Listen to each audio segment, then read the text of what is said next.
Hello students, आप सभी का स्वागत है। आज हम आपके लिए लेकर आए हैं प्रश्नावली 1.3।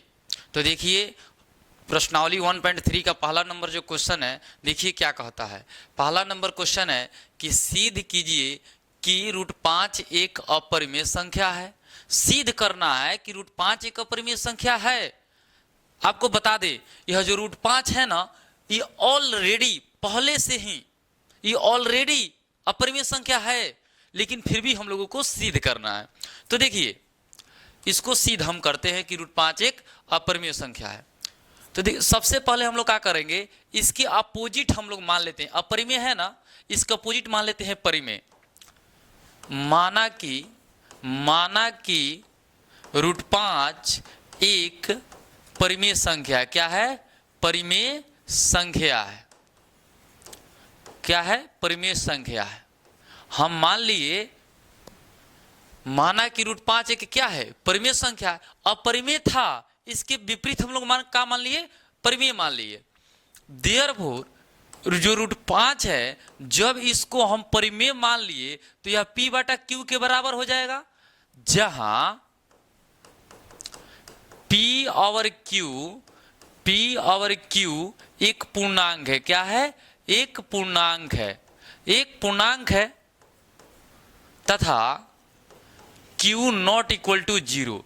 Q 0 के बराबर नहीं है।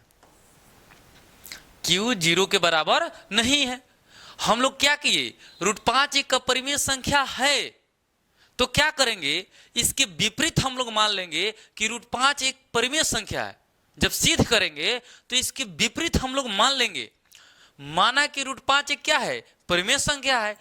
देयरफॉर इसलिए जब यह परिमेय संख्या हो गया तो ये P/Q के बराबर हो जाएगा। तो देखिए, P/Q के बराबर हो गया है, जहां P और Q क्या है? एक पूर्णांक है। P और Q क्या है? एक पूर्णांक है। और Q not equal to 0, Q 0 के बराबर नहीं है। तो देखिए, सबसे पहले हम लोग क्या करते हैं, यहां पर दोनों पक्षों का वर्ग करते हैं। क्या करते हैं? दोनों पक्षों का वर्ग करते हैं। वर्ग करने पर लिख दीजिए √5 P/Q। दोनों पक्षों का वर्ग कर दीजिए, होल स्क्वायर कर दीजिए। अब देखिए, √5 का होल स्क्वायर कीजिएगा ना, √5 का होल स्क्वायर कीजिएगा तो देखिए क्या होता है, स्क्वायर से रूट कैंसिल हो जाता है। स्क्वायर से रूट क्या हो जाता है? कैंसिल हो जाता है। तो अब आपको क्या मिलेगा? 5। क्या मिलेगा? 5। तो स्क्वायर से रूट कैंसिल हो गया, क्या मिलेगा आपको? 5 मिलेगा। अब देखिए, ये जो P/Q का होल स्क्वायर है, इसका मतलब होता है P/Q, इसको लिख दीजिए। इसका होल स्क्वायर का मतलब होता है ऊपरों का स्क्वायर और नीचे का भी स्क्वायर। ऊपर का भी होल स्क्वायर और नीचे का भी होल स्क्वायर। तो देखिए, ऊपर का ये जो P का होल स्क्वायर है ना, इसको शॉर्टकट में ऐसे लिखते हैं P²। और जो Q का होल स्क्वायर है ना, इसको शॉर्टकट में ऐसे लिखते हैं Q²। तो देखिए, ये P²/Q²। आया समझ में?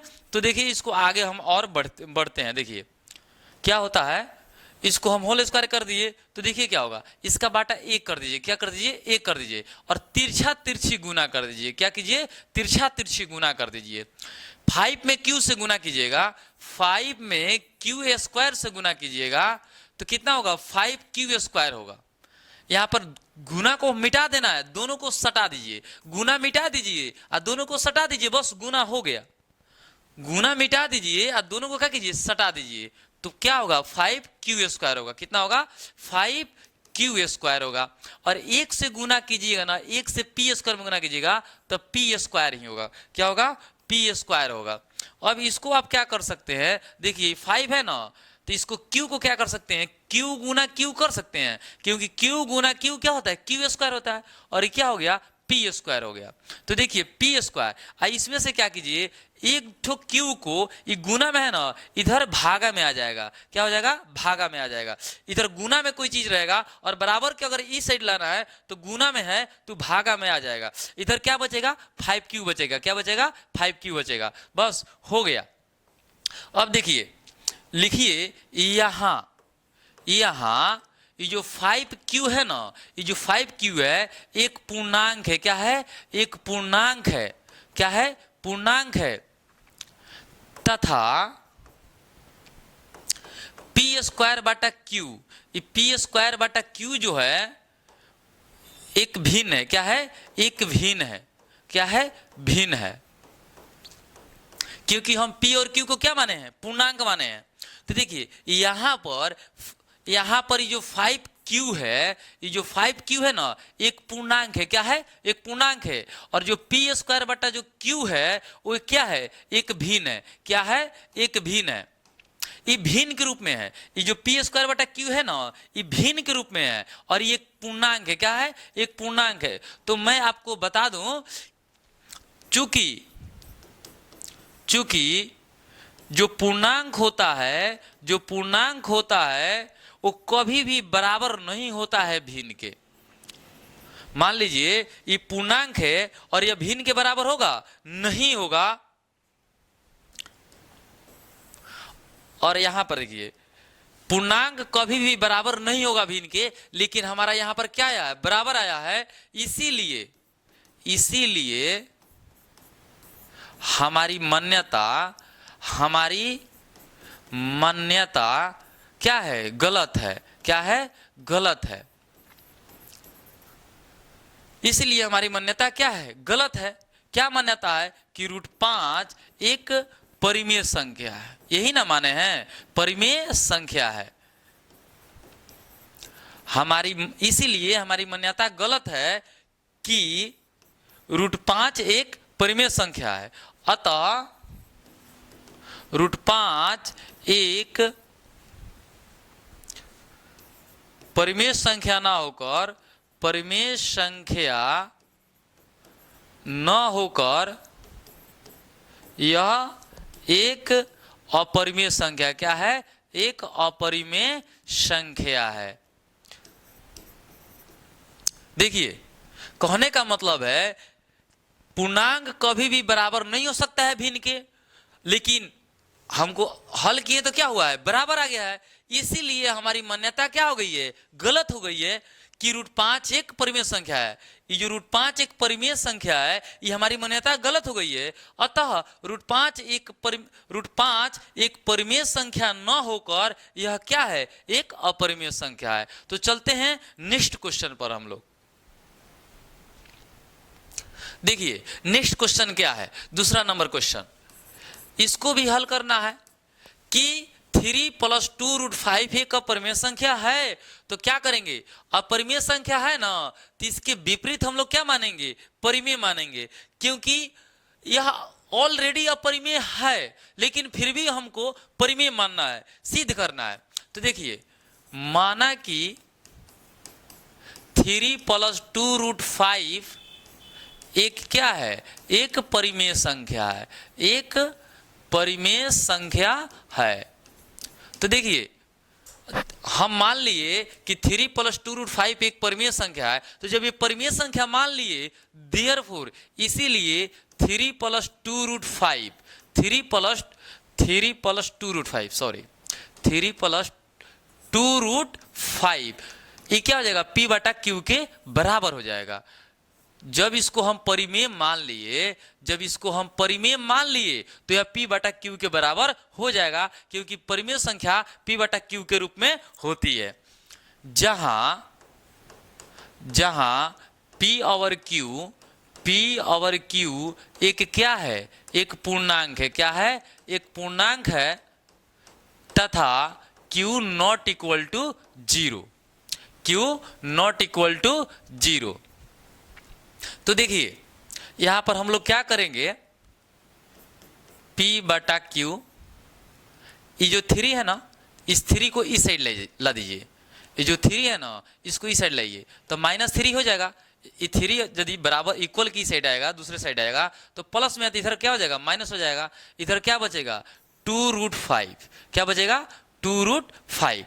इसका बाटा 1 कर दीजिए। क्या कर दीजिए? इसका बाटा 1 कर दीजिए। और देखिए ये हो गया आपका बाटा का जो घटाव, बाटा का क्या हो गया? घटाव हो गया। अब इसको क्या करते हैं हम लोग? बाटा का घटाव बनाते हैं। तो देखिए बाटा का घटाव बनाने के लिए हम आपको एक तरीका बताते हैं, बहुत ही अच्छा तरीका। देखिए नीचे नीचे गुना करके नीचे लिखिए। एक में Q से गुना कीजिए। एक में क्यू से गुना कीजिएगा तो एक क्यू होगा, गुना को मिटा दीजिए, दोनों को सटा दीजिए, एक क्यू होगा। और एक नहीं लिखते हैं, क्या लिखते हैं, केवल क्यू लिखते हैं, एक नहीं लिखा जाता है। तो एक में क्यू से गुना कीजिएगा तो कितना होगा, क्यू। नीचे नीचे गुना करके नीचे लिखाई, नीचे नीचे गुना करके नीचे लिखाई, और बाद क्या कर लीजिए, तिरछा तिरछी गुना कर लीजिए। तो देखिए एक में पी से गुना कीजिए, एक में पी से गुना कीजिएगा तो एक पी होगा, कितना होगा, एक पी। ये गुणवा मिटा ना दीजिए, दोनों को सटा दीजिए, लगे लगे लिख दीजिए तो एक पी हो गया। एक पी को केवल पी लिखते हैं, एक नहीं लिखते हैं, तो क्या होगा, पी होगा। माइनस फिर गुना कीजिए इस साइड, 3 में क्यू से 3 गुना क्यू तो क्या हो जाएगा, 3 क्यू हो जाएगा। गुना मिटा दीजिए, दोनों को सटा दीजिए, क्या होगा, 3 क्यू होगा। क्या होगा, 3 क्यू होगा। तो देखिए इधर क्या बचेगा, 2√5, क्या होगा, 2√5। तो देखिए क्या करते हैं, P माइनस 3Q बटा Q, ये 2 गुना में है ना, इधर भागा में आएगा। तो देखिए 2 गुना में है तो इधर भागा में आएगा, भागा ऑलरेडी पहले से इधर दिया गया, बाटा माने ये बाटा हो, अब बाटा माने होता है भागा, तो भागा में भागा ऑलरेडी पहले से है, लेकिन इसके गुना में आएगा। 2 गुना में है तो इसके क्या आ जाएगा, इसके गुना में आ जाएगा। ये क्यू के गुना में आ जाएगा, लेकिन ई पूर्णांक के क्या आ जाएगा, ये भागा में आ जाएगा। देखिए ये जो लिखा हुआ है ना, इसके भागा में हो गया, लेकिन नीचे वाला के गुना में हो गया। इधर क्या बचेगा, √5 बचेगा। क्या बचेगा, √5। तो देखिए √5 और क्या बचेगा, P माइनस 3Q बटा 2Q, क्या बचेगा, 2Q। इसको गुना कर दीजिए, 2Q होगा। अब देखिए यहां पर, यहां जो √5 है, जो √5 है एक अपरिमेय संख्या है। क्या है, एक अपरिमेय संख्या है, एक अपरिमेय संख्या है। √5 क्या है, एक अपरिमेय संख्या है, तथा P माइनस 3Q बटा 2Q ये क्या है, एक परिमेय संख्या है। क्या है, एक परिमेय संख्या है। तो मैं बता दूं, चूंकि परिमेय संख्या, जो परिमेय संख्या होती है वो बराबर नहीं हो सकती है अपरिमेय संख्या के, कभी भी बराबर नहीं हो सकती है। देखिए परिमेय संख्या कभी भी बराबर नहीं हो सकती है अपरिमेय संख्या के। तो यहां देखिए ये अपरिमेय संख्या है और ये परिमेय संख्या है। ये √5 क्या है, अपरिमेय संख्या है, और ये क्या है, P minus 3Q by 2Q, ये परिमेय संख्या है, और दोनों इक्वल आया है। जबकि परिमेय संख्या कभी भी बराबर नहीं हो सकता है अपरिमेय संख्या के। इसीलिए इसीलिए इसीलिए हमारी मान्यता क्या है, हमारी मान्यता गलत है। क्या है, गलत है। कि कितना है देख लेते हैं, 3 प्लस 2√5, 3 प्लस 2√5 क्या है, एक परिमेय संख्या है, एक परिमेय संख्या है। इसी को ना परिमेय संख्या माने हैं, जो कि गलत है। तो लिख सकते हैं, अतः 3 प्लस 2√5 एक परिमेय संख्या न होकर, परिमेय संख्या न होकर क्या है, न होकर 3 प्लस 2√5 एक अपरिमेय संख्या है। क्या है, एक अपरिमेय संख्या है। देखिए कहने का मतलब है परिमेय संख्या कभी भी अपरिमेय संख्या के बराबर नहीं हो सकता है। और यहाँ पर जब हम सवाल को हल किए हैं, जब उस सवाल को हल किए, इसको परिमेय मानकर जब हल किए हैं, तो √5 हमको क्या आ गया, अपरिमेय, और P माइनस 3Q बाई 2 क्या आ गया है, परिमेय। आई दोनों इक्वल आ गया है। क्या आया है, दोनों इक्वल आया है, जो कि इक्वल कभी नहीं होता है, परिमेय और परिमेय के इक्वल कभी नहीं होता है। इसीलिए हमारी मान्यता क्या है, गलत है। क्या है, गलत है।